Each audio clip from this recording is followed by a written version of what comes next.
Proyecto Estrategias Educativas para la Integración, Atención y Permanencia Escolar de los Alumnos con Discapacidad Visual, en colaboración con la Asociación AMEP-DIVID, financiado por la organización Fundación 11 para América Latina.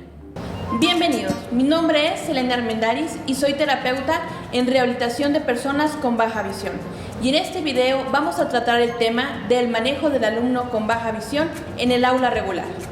En el mundo existen 246 millones de personas que viven en las sombras, con una visión incomprendida, desestimada y sumamente confundida, en una sociedad que no comprende cómo ayudarlos, porque son personas que viven en el limbo del no ver y el ver. Estas son las personas con baja visión y para su atención conoceremos las herramientas básicas de detección, el uso y manejo de las ayudas ópticas y no ópticas y el uso de las variables ambientales. La baja visión en el sistema educativo se ha enfrentado a problemáticas técnicas y conceptuales desde su propia etiología, debido que hasta solo hace unas décadas en las instituciones educativas públicas y privadas se les enseñaban a los alumnos con baja visión como invidentes. Hoy en día la situación no ha cambiado mucho. Todavía podemos encontrar lugares en donde se continúa cayendo en prácticas educativas limitantes e insuficientes para su adecuada atención, cieguizando a los alumnos con baja visión, negándoles un mundo visual, en donde se les enseña solo a depender del sentido auditivo y táctil, nulificando el sentido de la vista, en pocas palabras, haciéndolos ciegos funcionales. Es por ello la importancia de que el docente conozca las estrategias y adecuadas implementaciones del trabajo del alumno con baja visión. En ese sentido, es importante que conozcamos primero qué es la vista.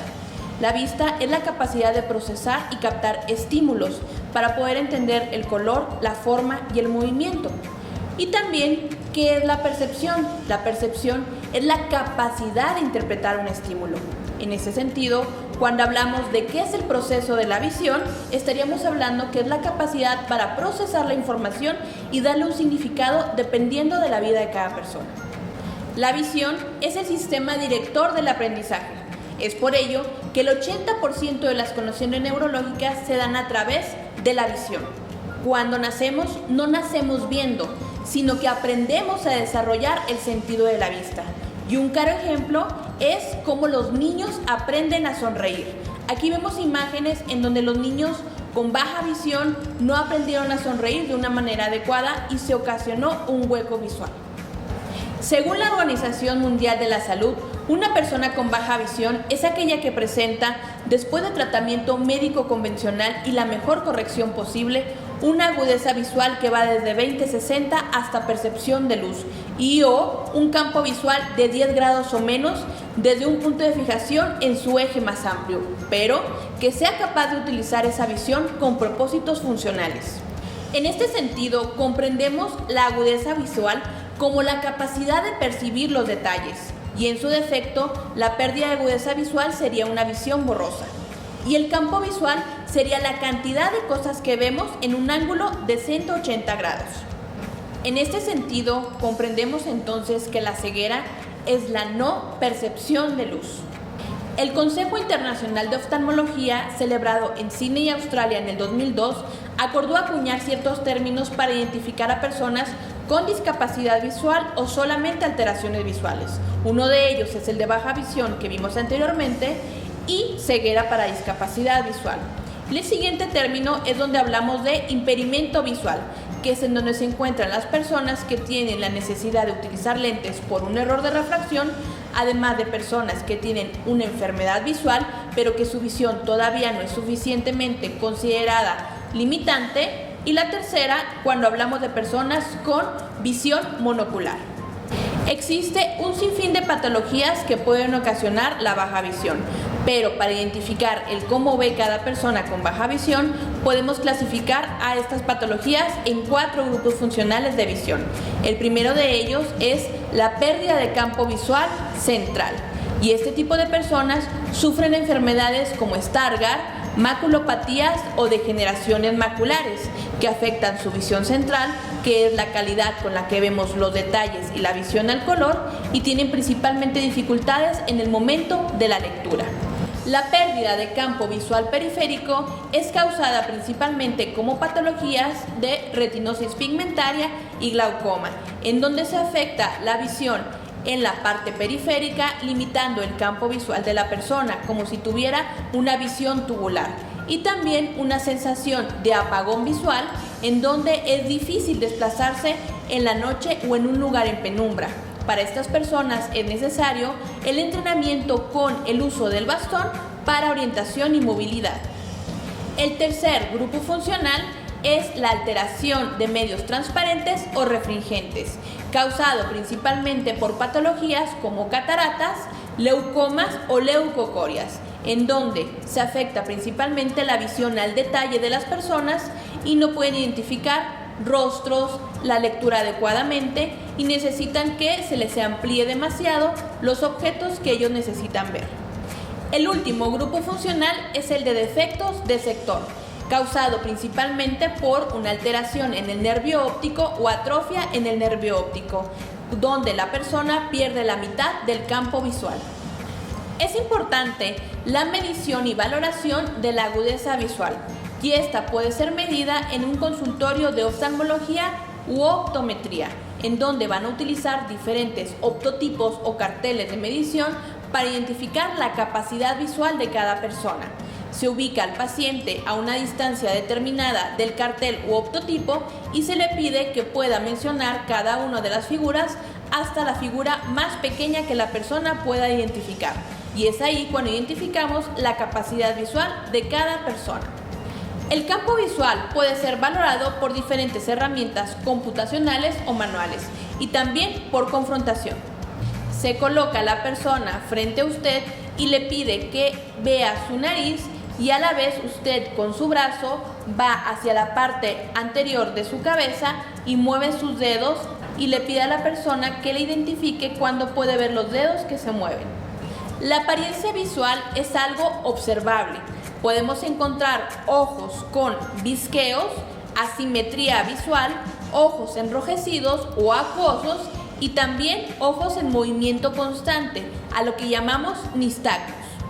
En cambio, los signos de comportamiento son de carácter subjetivo, en donde podemos identificar a niños que echan la cabeza hacia adelante para mirar a objetos distantes.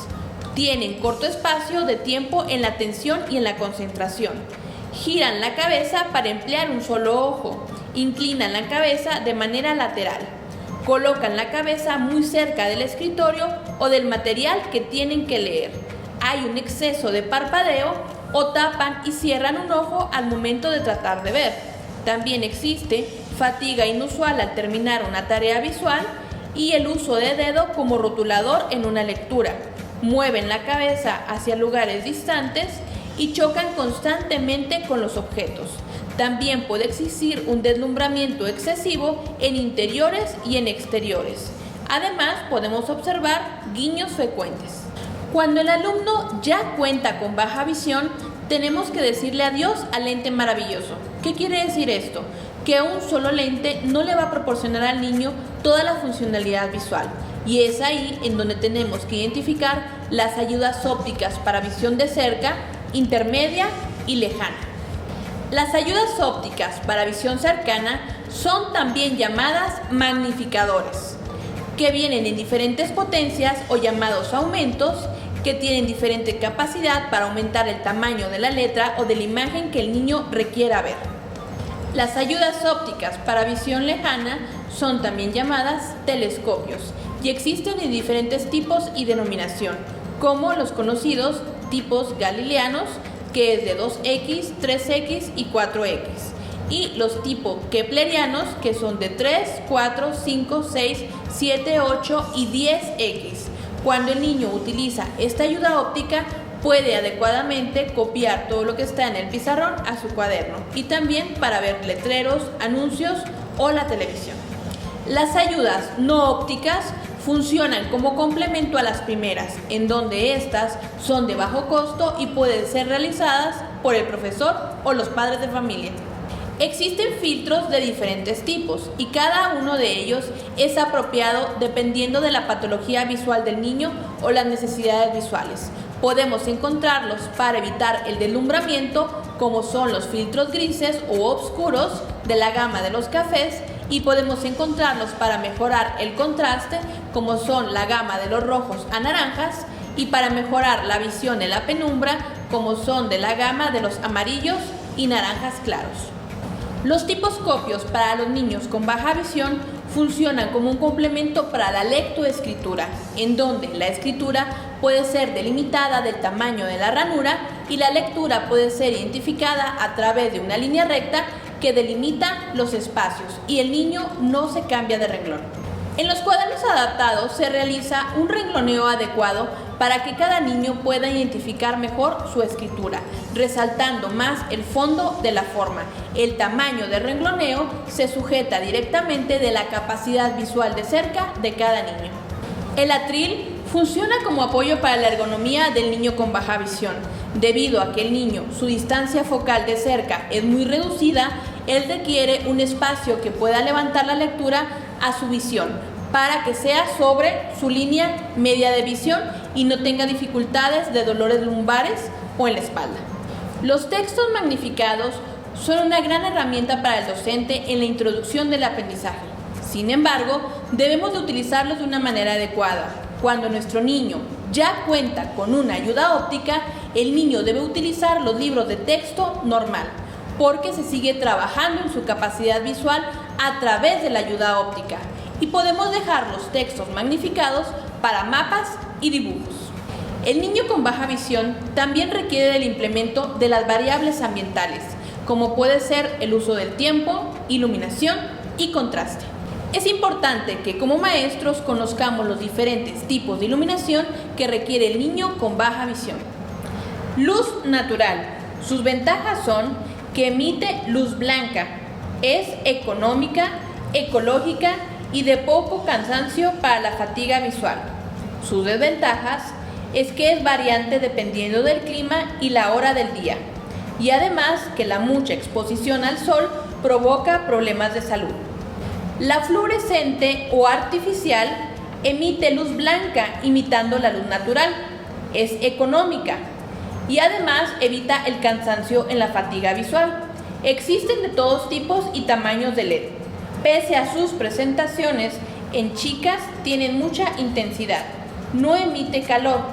Sus desventajas es que debe de ser empleada en 100 watts porque las demás son de baja intensidad. Incandescente o artificial. Sus ventajas son que existen de todos tipos de tamaños. Emite luz amarilla o ámbar, que ayuda a patologías de problema macular. Sus desventajas son que tiene que ser de 100 watts para que sea una adecuada intensidad. Emite mucho calor y también puede producir cansancio o fatiga visual. Por último, la iluminación global es la más recomendada para los alumnos con baja visión. Es la que combina la iluminación del ambiente más la iluminación artificial, halógena o incandescente. Es muy importante que nosotros como maestros proveamos al alumno con baja visión de los mejores auxiliares en cuanto a su iluminación. Dentro de la iluminación también tenemos que identificar el deslumbramiento, porque este puede ser incapacitante para nuestro alumno con baja visión. Para ello, vamos a sugerir algunas estrategias que eviten esta situación. Uso de cortinas, uso de cachucha o visera, hojas de color mate, matizantes en paredes o espacios muy deslumbrantes, ocultar las entradas de luz con paneles filtrantes, uso de lentes filtrantes o de absorción, desviación de la posición de reflejo, uso de contrastes negativos. Es esencial que conozcamos el uso de los contrastes, debido a que los alumnos con baja visión presentan baja sensibilidad al contraste dependiendo de su patología visual. Podemos encontrar los contrastes positivos y negativos. Los contrastes positivos es en donde el fondo contrasta mucho más que la forma, como la escritura, y los negativos, la forma contrasta mucho más que el fondo. En este ejemplo, podemos encontrar claramente cómo favorece el uso de los contrastes a la baja visión. Por último, es importante que consideremos el tiempo que va a tomar para el niño de baja visión realizar una tarea o actividad. Siempre debe ser más marcada que sus demás compañeros. Sin embargo, podrá realizar toda la actividad de manera adecuada. Maestros, los exhorto a que ayudemos a enseñar un mundo visual. Muchas gracias por su atención. Para mayor información, favor de contactarnos en nuestra página o marcar a los siguientes teléfonos.